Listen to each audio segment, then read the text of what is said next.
இவங்க எதுக்காக இப்ப அதை ஆரம்பிக்கிறது அப்படின்னா, இவங்க இந்த புரட்சி புண்ணாக்குங்கிற பேர்ல இந்த இந்து மதத்தையும் அவரே வந்து சமூக நீதிக்கு குரல் கொடுப்பாரு, அவரே வந்து ஒரு ஜாதியை சொல்லி திட்டுவாரு. அந்த 40s தான் இருக்காங்க.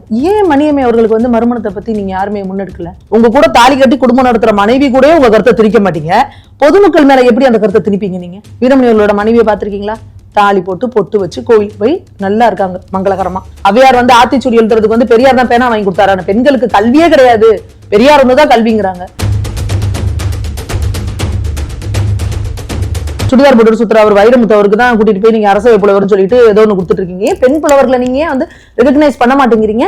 இவரோட கல்யாணம் பாத்தீங்கன்னா முறைப்படி ஜாதகம் பார்த்து இவரோட ஜாதியிலேயே, சரி அவரோட பொண்ணுக்கு இவர் அவர் ஜாதியிலேயே பார்த்து வச்ச பொண்ணு மாப்பிள்ள, அவரோட பையனுக்கு இவர் அவரோட ஜாதியிலேயே பார்த்து வச்சுக்கிட்ட பொண்ணு. நாங்க வந்து ஏழைகளே இல்லாத இது பண்ணுவோம், ஏழைகளுக்காக அப்படியே ரத்தம் தெரிக்க பேசினாங்கல்ல அண்ணாதுரை அவர்களும் கருணாநிதி அவர்களும். இன்னும் 60 வருஷமா நீ ஏழையாவே தானே இருக்கான். பெண்ணுரிமை பெமினிசம் வந்து பெரியார் பேசுற அளவுக்கு பேசலாம்னு சொல்ற கனிமொழி அக்கா, நீங்க தான் ஆட்சியில இருக்கிறீங்கல்ல, நான் இந்த கட்சி தலைமை பொறுப்புல இருக்கேன், ஏன் திமுகவோட கட்சி தலைமை பொறுப்பை ஏன் கனிமொழி அவர்களுக்கு கொடுக்கல? ஏன்னா இவரோட ஐடியாச்சு அப்படின்னா, நயன்தாரா அவர்கள் வந்து பெண்ணா அவரோட மகளா நடிக்கிறாங்க, மகளா நடிச்சா கூட எனக்கு கட்டி பிடிக்கிற சீன் ஒண்ணு வேணும்னு கேக்குறாங்க. இப்ப தன்னோட மகளா நடிக்கிற பொண்ணு நீ கட்டி பிடிச்சா என்னவா கட்டி பிடிப்ப?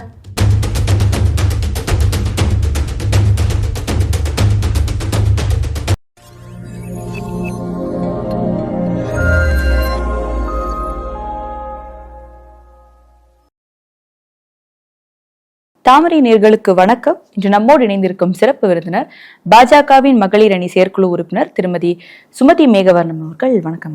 வணக்கம். பெரியார் விஷன் ஓடிடி பிளாட்ஃபார்ம்னு ஒன்று திமுக சார்பில் தொடங்கியிருக்காங்க. அதுக்கு கனிமொழி அவர்கள் சொல்லும் விஷயம் என்ன அப்படின்னா, இப்போ வந்து கடந்து வந்துட்டோம், அதனால பெரியார் என்ன பண்ணான்றது அப்படின்றது இப்போ இருக்க தலைமுறைக்கு தெரியல, அதை பாஜக வந்து திருத்தி நிறைய இடத்துல சொல்றதுனால நாங்கள் வந்து இந்த பிளாட்ஃபார்ம் ஆரம்பிச்சிருக்கோம் அப்படின்னு இருக்காங்க. பெரியார் ஓடிடின்னு ஒன்று ஆரம்பிச்சிருக்காங்க. இதுல நிறைய பேர் அங்க நிறைய விஷயங்கள் பேசியிருக்காங்க. அதுல கனிமொழி அக்கா முக்கியமா ஒன்று என்ன சொல்லிருக்காங்கன்னா, லிபர்ட்டிங்கிறது இப்ப இல்ல, பேச்சு சுதந்திரம் இல்லை, எழுத்து சுதந்திரம் இல்லை, அந்த மாதிரிலாம் நிறைய சொல்லியிருக்காங்க. அப்ப இங்க தமிழ்நாட்டுல இத்தனை வருஷமா இங்க ஆண்டுட்டு இருக்கிறது கட்சி யாரு? மாதிரி திராவிட கட்சிகள் தான் ஆண்டிருக்காங்க. இவங்க 5 முறைக்கு மேல இவங்க ஆட்சி அமைச்சிருக்காங்க.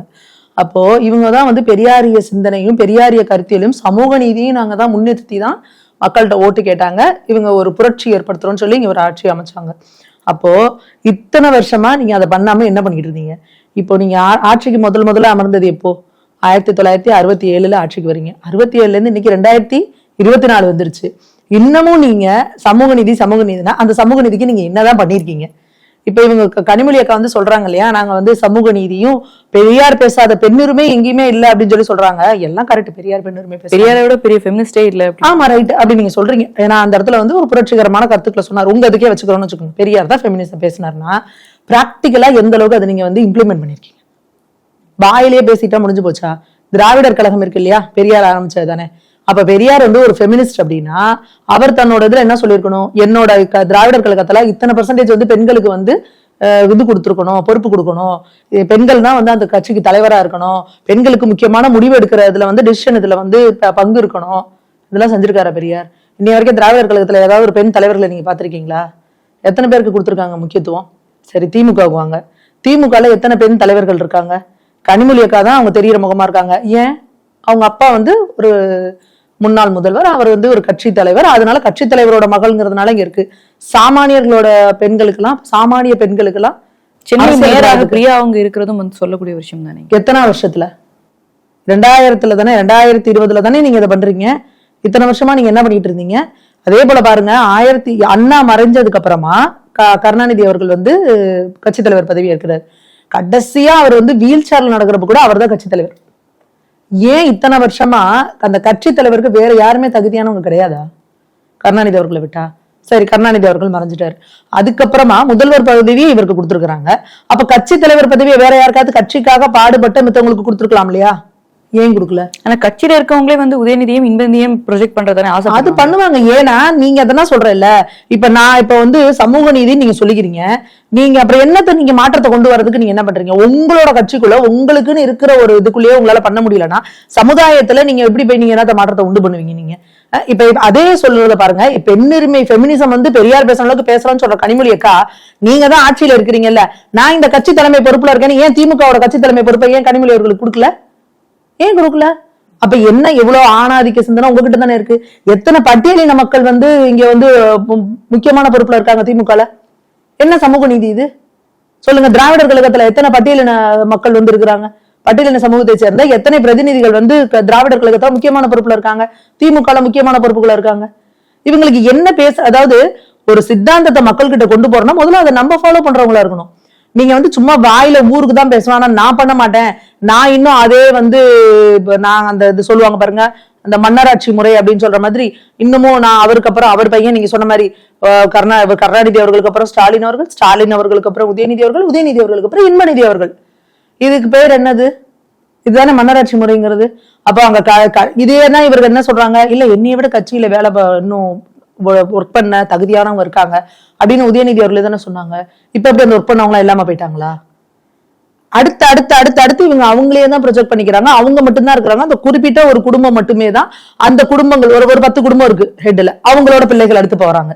இப்ப அவங்களோட பிள்ளைகள்னா அப்ப இங்க 60 வருஷத்துக்கு மேல ஒரு போஸ்ட் ஓட்டி கொடி பிடிச்சுக்கிட்டு சைக்கிள்ல போய் கட்சியை வளர்த்தவன் இன்னமும் குடிசை வீட்டிலேயே தான் இருக்கான். ஆனா நீங்க இன்னைக்கு எப்படி இருக்கீங்க? இது எந்த வகையான சமூக நீதி இது? அப்ப இதை பத்தி பேச இவங்களுக்கு என்ன இருக்கு? இவங்க எதுக்காக இப்ப அதை ஆரம்பிக்கிறது அப்படின்னா, இவங்க இந்த புரட்சி புண்ணாக்குங்கிற பேர்ல இந்த இந்து மதத்தையும் இந்து மதத்துல இருக்கிற மக்கள் மேலையும் இந்த கோவில்கள் வழிபாடுகள் இது மேலையும் வந்து ஒரு மூர்க்கத்தனமான தாக்குதலையும் ஒரு ப்ராபகண்டா, ஒரு ஃபால்ஸ் ப்ராபகண்டாவை செட் பண்ணி வீடியோஸ் எல்லாம் எடுக்கிறதோ படங்கள் எடுக்கிறதோ பண்ணுவாங்க. சென்சார் போர்டுக்கு போறப்ப ஆப்வியஸா என்ன ஆகும்னா, இது ஒரு சில மக்களோட உணர்வுகளை புண்படுத்தும் அப்படிங்கிற பேர்ல அது கட் ஆகும். இது கட் ஆகாம நம்ம வந்து ஒரு படத்தை வந்து கொடுக்கணும் அப்படின்றதுக்காக தான் இவங்க ஆரம்பிச்சிருப்பாங்களா இருக்கும். மற்றபடி ஒரு சமூக நீதியோ மக்கள் நலன் பத்தின அக்கறையோ பெண்கள் முன்னேற்றத்துல இருக்க அக்கறையோ ஜீரோல தான் இருக்கும் இவங்களோடது. அதுவும் கனிமொழி முக்கியமா சொல்றாங்க, இன்னைக்கு இருக்க ஜெனரேஷன் கிட்ட போய் நம்ம பெரியார் பத்தியோ இதையோ கேட்டா அப்படின்னா என்ன ரிசர்வேஷன் இருக்கேன்னு சாதாரணமா பேசிடுறாங்க. ஏன்னா அந்த பாதையை தாண்டி வந்துட்டாங்க, அவங்க அம்மா அப்பா தான் சந்திச்சாங்க, ரிசர்வேஷனை நாங்க தான் கொடுத்தோம், சோ அந்த இடத்துல அவங்க இப்ப இருக்காங்க, சோ அவங்களுக்கு இது எப்படி கிடைச்சது என்ன மாதிரி வந்ததுன்றதை காட்டுறதுக்காக தான் நான் இந்த விஷயத்த வச்சிருக்க முடியும். அப்படியே பெரியார் அவர்கள் வந்து இப்ப பட்டியலின மக்களை பத்தி என்ன சொன்னாருன்றதையும் போட சொல்லுங்க. ஏன் வந்து துணி விலை ஏறுச்சு அப்படின்னா வந்து அந்த பட்டியலின சகோதரிகளோட ஜாதிய பேரை சொல்லி அவங்களாம் இன்னைக்கு ரவிக்க போட ஆரம்பிச்சிட்டாங்க, அதனாலதான் துணி விலை ஏறுச்சுன்னு சொன்னார் இல்லையா பெரியார், அதையும் போட சொல்லுங்க. அவர் எப்பவுமே எப்படின்னா அவருக்கு என்ன தோணுதோ அதை பேசிடுவாரு. அவரே வந்து சமூக நீதிக்கு குரல் கொடுப்பாரு, அவரே வந்து ஒரு ஜாதியை சொல்லி திட்டுவாரு, அவரே வந்து பெண்களுக்கு பெண் முன்னுரிமை பெண்ணேற்றம் அதெல்லாம் பெண் உரிமை அதெல்லாம் பேசுவாரு. அவரே வந்து தன்னோட வயசுக்கு கொஞ்சம் கூட சம்பந்தமே இல்லாத ஒரு பெண்ணை போய் கல்யாணம் பண்ணி தனக்கு பணிவிடை பண்றதுக்காக ஒரு பெண்ணை கல்யாணம் பண்ணக்கூடாது. அது வந்து எந்த வகையான பெண் உரிமை? தன்னோட சொத்துக்கள் போயிடக்கூடாது அப்படின்றதுக்காக ஒரு பொண்ணை கல்யாணம் பண்ணிட்டு வரேங்கிறாங்க. இது எந்த வகை பெண் உரிமையில் அடங்கும்? இது அந்த பெண்ணுக்கு இழைக்கப்பட்ட அநீதி இல்லையா? நீங்க தான் வந்து மறுமணம் இந்த மாதிரி புரட்சிகரமான கருத்துக்கள் எல்லாம் பேசக்கூடியவங்க தீக்கால இருக்கிறவங்க. பெரியார் அவர்கள் மரணம் அடைஞ்சிடுறாரு. மரணம் அடைஞ்சதுக்கு அப்புறம் வந்து மணியம்மை அவர்கள் வந்து அப்பயும் அவங்க சின்ன வயசுலதான் இருக்கிறாங்க, அந்த 40ஸ்ல தான் இருக்காங்க. ஏன் மணியம்மை அவர்களுக்கு வந்து மறுமணத்தை பத்தி நீங்க யாருமே முன்னெடுக்கல? அவங்களுக்கு விருப்பம் இல்லாம இருந்திருக்கு. இதை பத்தி நீங்க யாராவது முன்மொழிஞ்சு அதுக்கு இது பண்ணி இல்ல மணியம்மை அவர்களோட விருப்பத்தின் பேர்ல தான் வந்து பெரியார் அவர்களை திருமணம் பண்ணாங்களா? அதுக்கு இவங்க விருப்பத்தை கேட்டாங்களா? கிடையாது. அப்போ நீங்க இந்த பெண்ணுரிமை இதெல்லாம் நீங்க வந்து ஊருக்கு தான் பேசுறீங்க, நீங்க இந்த பிராக்டிகலா இம்ப்ளிமெண்ட் பண்றதே கிடையாது. அப்ப இதே மாதிரி கடவுள் மறுப்பு இயக்கம் சொல்லிட்டு கடவுள் மறுப்புன்னு சொல்லிட்டு எல்லாரையும் வந்து சாமி கும்பிடாதுங்கிறீங்க. ஆனா உங்க வீட்டுல இருக்கிறவங்க எல்லாம் சாமி கும்பிடுறாங்களே, கோவிலுக்கு போறாங்களே, பூஜை பண்றாங்களே. அப்ப எப்படி இது வந்து எப்படி இது கேட்டா இல்ல என்னோட மனைவியை வந்து நான் வந்து கண்ட்ரோல் பண்ண மாட்டேன், என் கருத்தை திணிக்க மாட்டேங்கிறாங்க. உங்க கூட தாலி கட்டி குடும்பம் நடத்துற மனைவி கூட உங்க கருத்தை திணிக்க மாட்டீங்க, பொதுமக்கள் மேல எப்படி அந்த கருத்தை திணிப்பீங்க? நீங்க கோவிலுக்கு போற கோடிக்கணக்கான மக்கள் இங்க இருக்காங்க, அவங்க மேல எப்படி நீங்க உங்க கருத்தை திருப்பீங்க? அதே போல மேடை ஏறி தாலி ஏற்பு போராட்டம் நடத்துறாரு வீரமணி அவர்கள். இப்ப எந்த ஒரு புரட்சியுமே என் வீட்டுல இருந்து தான் ஆரம்பிக்கணும். இப்ப நான் என்ன சொல்றேன், நம்மளோட சனாதன தர்மம் நம்மளோட இந்து தர்மம் நல்லா இருக்கணும்னா எல்லாரும் அவங்க சம்பிரதாய முறைப்படி சைவ சம்பிரதாயமோ வைணவ சம்பிரதாயமோ அதுக்கான அடையாளங்கள் இருக்கணும். திருமணம் இட்டுக்கோங்க, திருநீர் இட்டுக்கோங்க, ருத்ராட்ச போடுங்க, இதெல்லாம் நாங்க சொல்றோம். இப்ப நான் விபூதி வைக்காம எல்லாருமே விபூதி வை அப்படின்னு சொன்னா கரெக்டா இருக்குமா? நான் பொட்டு வைக்காம எல்லாரையும் பொட்டு வைன்னு சொன்னா கரெக்டா இருக்குமா? ஆனா வீரமணி அவர்கள் பாருங்க, ஊரா விட்டு பொண்டாட்டிகள்லாம் கூட்டிட்டு போய் ஸ்டேஜ்ல ஏற்றி தாலி இருக்கிறாரு, தாலி ஏற்பு போராட்டமே ஒண்ணு நடத்துறாரு. அந்த ஸ்டேஜ்ல ஏறி தாலி அறுத்தறுத்து கையில கொடுக்குறாங்க. ஆனா அவங்க வீட்டுல இருக்க பெண்கள் தாலி போட்டிருக்காங்களா இல்லையா? வீரமணி அவர்களோட மனைவியை பார்த்திருக்கீங்களா? தாலி போட்டு பொட்டு வச்சு கோவிலுக்கு போய் நல்லா இருக்காங்க மங்களகரமா. அப்போ ஒரு விஷயத்த உங்க வீட்டுல இருக்கிறவங்களே ஏத்துக்க முடியாத ஒரு சித்தாந்தத்தை வச்சிருக்க நீங்க எப்படி அதை ஊருக்கு உபதேசம் பண்ணுவீங்க? அப்போ உங்க கட்சியில இருக்கிறவங்க கேட்கலையா? இது வந்து ஒரு கொத்தடிமைத்தனம் இல்லையா? உங்க கட்சியில இருக்கிறவங்க என்ன தலைவரை நீங்க ஒரு புரட்சியான அதை சொல்றீங்க, அதை உங்க வீட்லயே நீங்க இம்ப்ளிமெண்ட் பண்ண முடியலன்னா நான் என்ன சொல்றேன், அந்த பெண்ணை வந்து வலுக்கட்டாயமா இது பண்ண சொல்ல, அந்த பெண்ணுக்கு எடுத்து சொல்லுங்க. இந்த தாலிங்கிறது ஒரு மூடத்தனம், கடவுளை போய் கும்பிடுறதுங்கிறது ஒரு மூட நம்பிக்கை, இந்த சித்தாந்தத்தெல்லாம் எடுத்து சொல்லி அந்த பெண் ஏத்துக்கிட்டாங்க அப்படின்னா அப்போ உங்களோட சித்தாந்தம் வந்து ரொம்ப சக்சஸ்ஃபுல்லானதுன்னு அர்த்தம். உங்க வீட்டுல இருக்க மனைவியவே உங்களால கன்வின்ஸ் பண்ண முடியல, அவங்களால அதை ஏத்துக்க முடியல, அவங்களோடதுல நான் நல்ல மங்களகரமா மஞ்சள் குங்குமம் தாலி கோவில் இப்படி இருப்பேன், ஆனா நீங்க ஊராம் பொண்டாட்டியை கூட்டிட்டு வந்து மேடையில ஏத்தி தாலி இருப்பேன் அப்படின்னா இது என்ன வகையான, இது எவ்வளவு ஒரு முரண்பாடு, இது எப்படி சமூக நீதியா இருக்க முடியும்? அப்ப நீங்க என்ன பண்றீங்கன்னா நீங்க அதிகார வர்க்கத்துல இருக்கீங்க. அப்ப அதிகார வர்க்கத்துல இருக்கிறப்ப நாங்க இப்படிதான் இருப்போம். என்ன பண்றீங்க? கஷ்டப்படுற தொண்டன், அடிமட்ட தொண்டன், ஒரு பொருளாதார ரீதியாவும் எல்லாத்திலயும் வந்து அதிகாரத்திலயும் கம்மியா இருக்கிற ஒரு தொண்டனையும் அவனோட மனைவியும் கூட்டிட்டு வந்து நீங்க மேடையில வச்சு தாலியை கட் பண்ணி கொடுக்குறீங்க. அப்ப இது எந்த வகையான சமூக நீதி? இது ஒரு கேவலமான ஒரு இது அரசியல் இல்லையா? இது ஒரு அதிகாரம், உங்களோட அதிகாரத்தை வந்து அந்த தொண்டன் மேல நீங்க வந்து பண்றது கிடையாதா? இததான் வந்து பெரியார் காட்டின வந்து சமூக நீதினு நீங்க சொல்றீங்களா? அதுமே முக்கியமா இந்த கல்யாண விஷயத்துல இன்னும் ஒண்ணு அவங்க சொல்றாங்க, இப்ப இருக்க பெண்கள் வந்து கல்யாணம் வேணாம், குழந்தை வேணாம்னு சொல்லிட்டு இப்ப சொல்றாங்க. இது அன்னைக்கே பெரியார் சொன்ன விஷயம். அவர் அன்னைக்கே வந்து சயின்ஸாவும் ரொம்ப இன்னோவேட்டிவா இருந்த மனுஷன். அன்னைக்கு அவர் சொன்னதை இன்னைக்கு அவங்க ஃபாலோ பண்றாங்க அப்படின்னு சொல்லி. பெரியார் சொன்னதெல்லாம் கிடையாதுங்க. இது இங்க நம்மளோட தமிழ்நாட்டிலயும் சரி, நம்மளோட இந்து தர்மத்துல பெண்களுக்கு அளப்பரிய சுதந்திரம் இருந்திருக்கு. நீங்க சைவ நெறியெல்லாம் பாத்துட்டீங்கன்னா காரைக்கால் அம்மையார்ல இருந்து மங்கையர்கரசியார்ல இருந்து எல்லாருமே வந்து நம்ம என்ன செய்யணும், நான் திருமணம் பண்ணிக்கணுமா பண்ணிக்க வேணாமா, நான் ஒரு சிவனடியாரா போகணுமா வேண்டாமா அப்படின்றத அவங்க முடிவு பண்ணாங்க. ஔவையார் தனக்கு திருமணம் வேணான்னு முடிவு பண்ணி நான் காலம் ஃபுல்லா தனியா தான் இருக்க போறேன், நான் என்னோட வாழ்க்கையை ஃபுல்லா இறைவனுக்கு தான் அர்ப்பணிக்க போறேன்னு முடிவு பண்ணாங்களா இல்லையா? அப்ப அப்படி அந்த சுதந்திரம் இருந்துச்சா இல்லையா? எத்தனாம் நூற்றாண்டு, எத்தனை ஆயிரம் வருஷங்களுக்கு முன்னாடி அங்க இப்ப பெரியார் பிறந்துட்டாரா? அப்ப பெரியார் தான் பிறந்து எல்லாத்துக்கும். ஔவையாருக்குலாம் நாங்க வந்து ஏற்கனவே நான் கூட கேட்டிருந்தேன், ஔவையார் வந்து ஆத்திச்சூடி எழுதுறதுக்கு வந்து பெரியார் தான் பேனா வாங்கி கொடுத்தாரு. பெண்களுக்கு கல்வியே கிடையாது, பெரியார் வந்துதான் கல்விங்கிறாங்க. எத்தனையோ அவை புலவர்கள் எத்தனை பேர் இருந்திருக்கிறாங்க? அவை புலவர்கள், அரசவை புலவர்களா? இன்னைக்கு இந்த திமுக ஆட்சியில பெண்கள் அரசவையில இருக்கிறாங்களா சொல்லுங்க? இந்த ஜிப்பா அந்த சுடிதார் போட்டு சுத்துற அவர் வைரமுத்து அவருக்கு தான் கூட்டிட்டு போய் நீங்க அரசவை புலவர்னு சொல்லிட்டு ஏதோ ஒண்ணு கொடுத்துட்டு இருக்கீங்க. பெண் புலவர்களை நீங்க வந்து ரெகக்னைஸ் பண்ண மாட்டேங்கிறீங்க. அப்ப பெண் கவிஞர்களா நீங்க கவிஞர்களாவே நினைக்கிறதோ புலவர்களாவே நினைக்கிறது இல்லை. அவங்களுக்குலாம் ஞானமே இல்லை. இந்த 2000 வருஷம் வந்து நாங்க 1000-2000 வருஷத்துக்கு முன்னாடி எங்களுக்கு பெண் பார்ப்பவர்கள் இருந்திருக்கிறாங்க. அரசவையில போய் ஒரு மன்னனுக்கு போயிட்டு நீ இதை பண்ணணும் இதை பண்ணக்கூடாதுன்னு அறிவுரை சொல்ற இடத்துல இருந்திருக்காங்க. 2 நாளுக்கு போர் நடக்குது அப்படின்னா அந்த போரை நிறுத்துற இடத்துல முக்கியமான இடத்துல இருந்திருக்காங்க.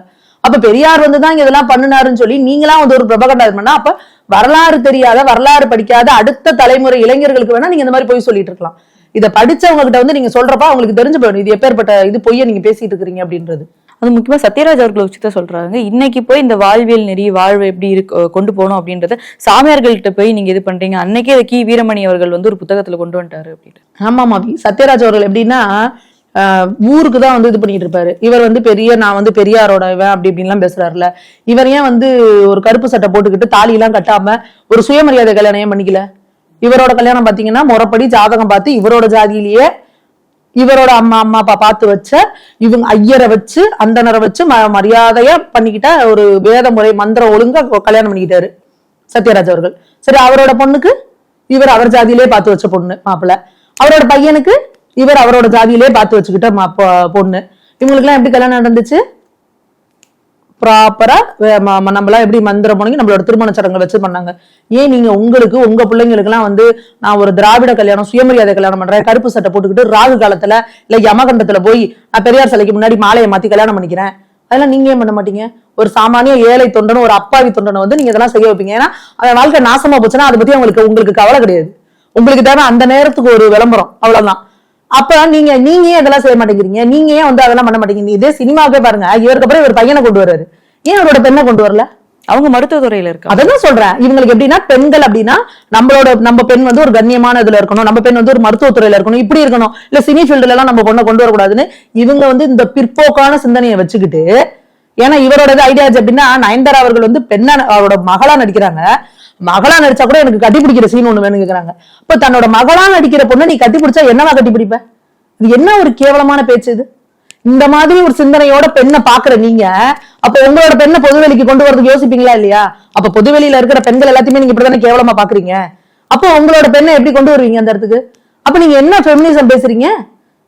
அப்போ இதுதான் இவங்களோட சித்தாந்தம், இதுதான் இவங்க இது இப்படி இந்த பண்றவங்க இவங்க எல்லாமே பாத்தீங்கன்னா ஊருக்கு தான் உபதேசம் பண்ணுவாங்களே விழிஞ்சு பிராக்டிகலா இது அவங்கவுங்க பர்சனல் லைஃப்ல எவ்வளவு பேர் இம்ப்ளிமெண்ட் பண்ணிருக்காங்கன்னு பாத்தீங்கன்னா ஜீரோ. அதாவது இவங்க வந்து அடுத்தவங்களுக்கு வந்து உபதேசம் பண்றதுக்கு இவங்களுக்கு எல்லாம் எந்த தகுதியுமே கிடையாது.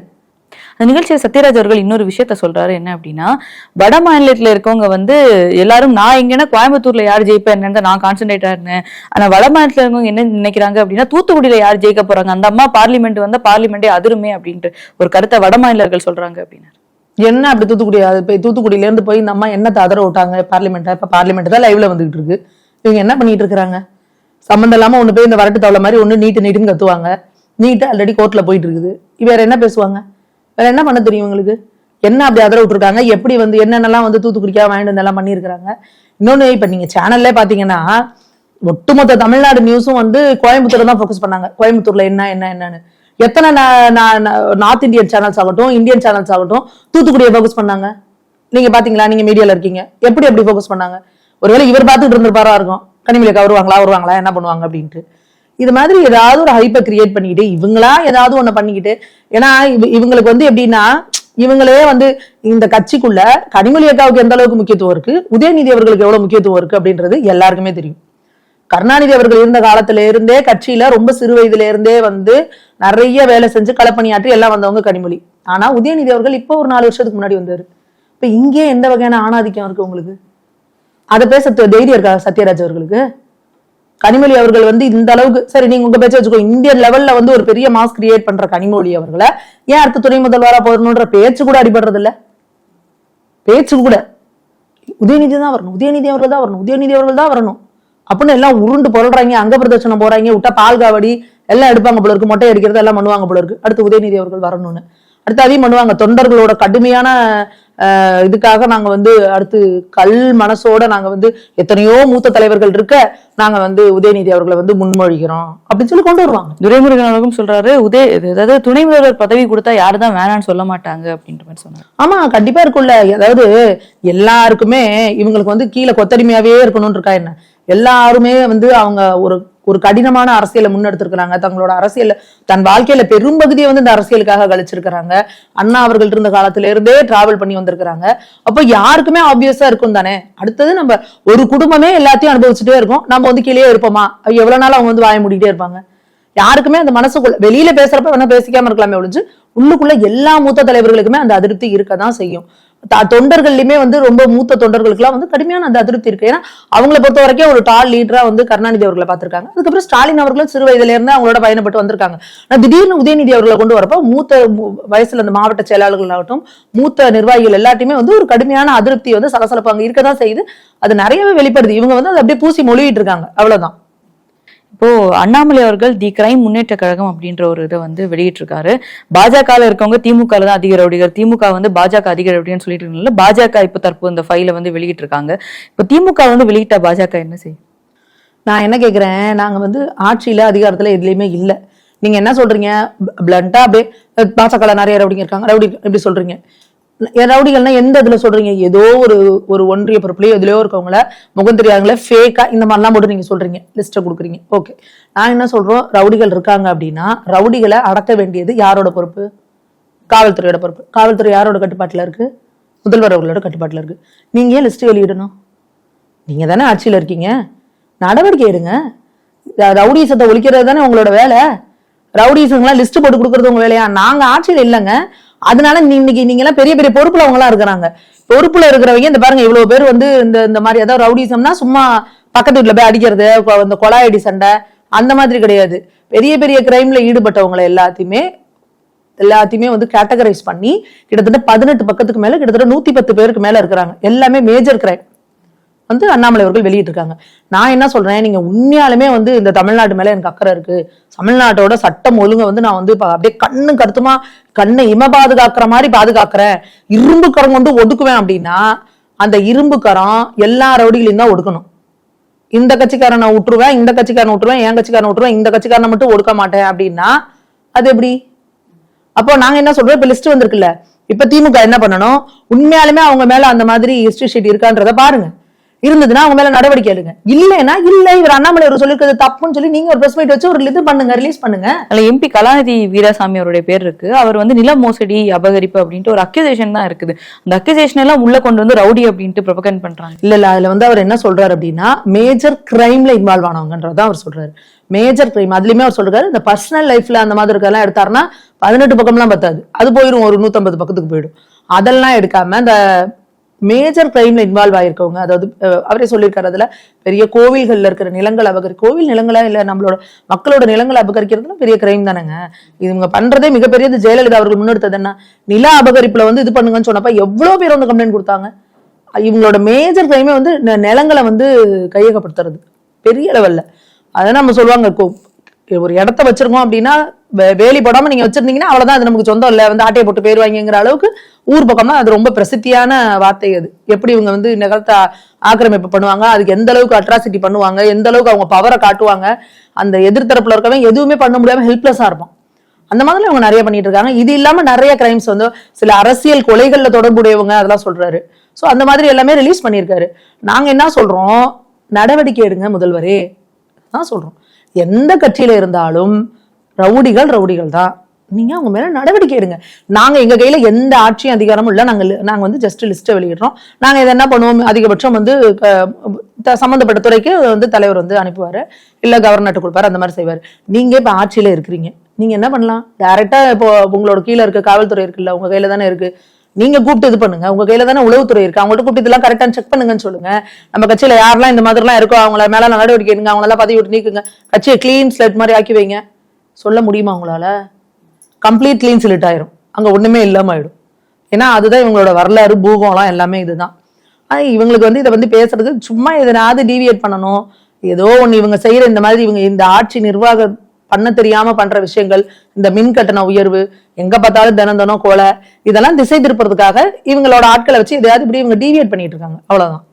இப்போ எலெக்ஷனுக்கு பிறகு போஸ்ட் சர்வே ரிப்போர்ட்னு ஒன்று வந்திருக்கு. அதாவது இந்த எலெக்ஷன் எப்படி இந்த பெர்சன்டேஜஸ் வந்து மக்கள் கொடுத்துருக்காங்க அப்படின்னு. அதில் முக்கியமாக பார்த்தோம் அப்படின்னா இந்த மிடில் கிளாஸஸ் இல்லை ஃபிளாட் அபார்ட்மெண்ட் அந்த மாதிரி வாழ்ற மக்கள் எல்லாமே அதிகமாக பாஜகவுக்கு தான் ஆதரவாக இருந்திருக்காங்க. மற்றபடி பார்த்தோம் அப்படின்னா குடிசையில் வாழ்ற மக்கள், அந்த மாதிரியான மக்கள் எல்லாமே வந்து திமுகவுக்கு தான் சப்போர்ட்டாக இருக்காங்க. ஸோ இந்த அடித்தட்ட மக்கள் இருக்க வாழ்க்கை நிலையை வந்து திமுக வந்து உயர்த்தினால தான் அவங்க வந்து திமுகவுக்கு சப்போர்ட்டாக இருக்காங்க. ஸோ பாஜக வந்து எப்படி இதை வந்து வாங்க, அடித்தட்ட மக்கள் வாழ்க்கையை உயர்த்திட்டு அவங்க என்ன குடிசையில் இருக்காங்க, அவங்க எப்பயும் குடிசையில தானே இருக்காங்க. அவங்க வாழ்க்கை தரத்துல ஒன்றும் உயர்த்தல. அவங்களை எப்படி வச்சிருக்காங்கன்னா, எனக்கு ஓட்டு போடுறப்ப நான் ஒரு 1000 ரூபாய் கொடுத்தேன்னா நீ வந்து ஓட்டு போடணும், அதுக்காக உங்க வாழ்க்கை நீ அப்படியே தான் இருக்கணும். இன்னைக்கு மிடில் கிளாஸ் பீப்புளோ இல்ல அப்பர் மிடில் கிளாஸ்ல இருக்கிறவங்களுக்கோ இவங்க ஓட்டுக்காக கொடுக்குற 1000 ரூபாய் ஒரு விஷயமே கிடையாது. நீ வந்து 5 வருஷத்துக்கு ஒரு 1000 ரூபாய் கொடுப்போம், உனக்கு அதுக்காக நான் ஓட்டு போடணுமா அப்படின்ற மைண்ட் செட்ல இன்னைக்கு மிடில் கிளாஸ்ல அப்பர் மிடில் கிளாஸ்லயும் பண்றாங்க. ஆனா அந்த குடிசை வாழ் மக்கள் அவங்களுக்கு என்னன்னா, அந்த கிராம மக்களுக்கு அந்த 1000 ரூபாங்கிறது ஒரு பெரிய காசு. அந்த நிலைமையிலதான் இன்னைக்கு வந்து அந்த திராவிடம் வந்து இந்த மக்களை வச்சிருக்கு இன்னமும்.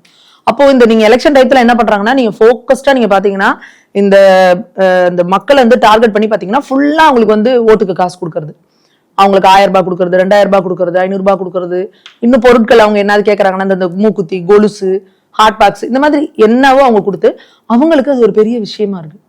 அந்த அளவுக்கு அவங்களோட வாழ்வாதாரம் இருக்கு. அப்போ அப்படி கொடுக்குறப்ப நமக்கு அவங்களுக்கு அதுக்கான அரசியல் விழிப்புணர்வு இல்லை. நம்ம கிட்ட அந்த 1000 ரூபாயை கொடுத்துட்டு நமக்கு வர வேண்டிய நலத்திட்டங்கள் வந்து லட்சக்கணக்கில் இவங்க எடுத்துட்டு போயிடுறாங்க. நம்மளோட நிலைமை இப்படியே இருக்கிறதுக்கு காரணம் இந்த மாதிரி காசு வாங்கிட்டு ஓட்டு போடுறதுங்கிற விழிப்புணர்வும் அவங்கள்ட்ட இல்லை. அதனால அதை பண்ணிட்டு இருக்காங்க.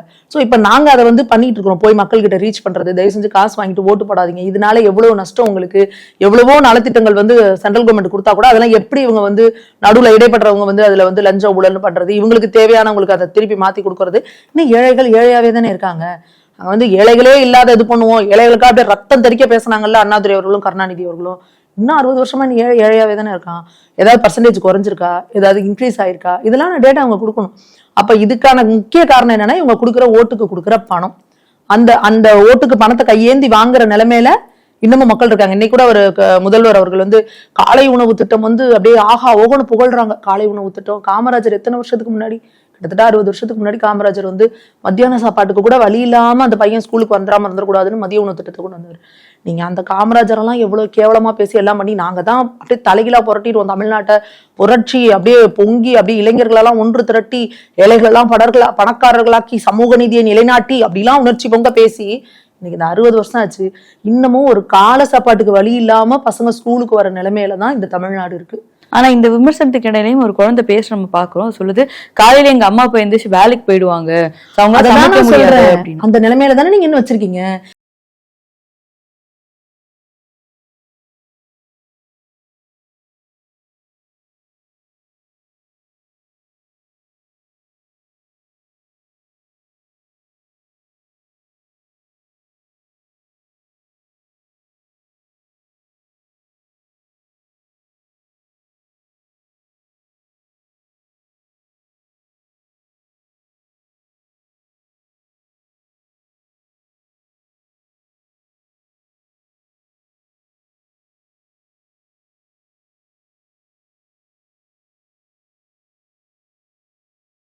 எங்களோட இணைந்து பல்வேறு கருத்துக்களை பயந்தமைக்கு ரொம்ப நன்றி. நன்றி.